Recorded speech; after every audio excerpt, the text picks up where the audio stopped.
Welcome to the Slop Temple. We pray this video helps. In this video, I will explain how to cook herring fish. First, ensure your herring is very fresh, looking for clear eyes and firm, shiny skin. Begin by carefully cleaning the fish, removing all scales and entrails under cold water, then rinse thoroughly. Pat each fish completely dry with paper towels. This step is crucial for achieving a beautiful crispness when cooked. Now you are ready to prepare this delicious, healthy fish. For a quick and delicious meal, pan frying is an excellent choice.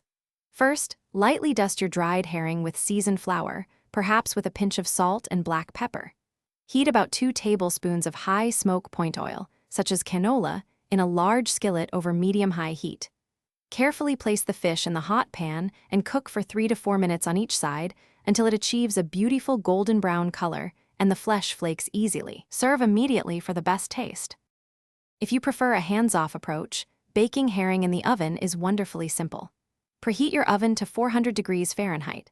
Arrange the cleaned herring on a parchment-lined baking sheet, ensuring they do not overlap. Drizzle each fish with about 1 teaspoon of olive oil and a squeeze of fresh lemon juice. Season generously with your favorite herbs, such as dill or parsley, alongside sea salt and freshly ground black pepper. Bake for 10 to 12 minutes until the fish is opaque and flaky. Herring's robust flavor pairs beautifully with many simple additions.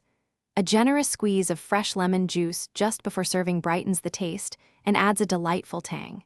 Fresh herbs like finely chopped dill, parsley, or chives enhance its natural notes without overpowering them.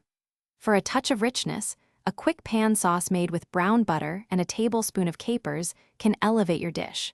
This fish is excellent served alongside roasted root vegetables or a crisp, fresh green salad. Thanks for watching. Consider subscribing if we helped you.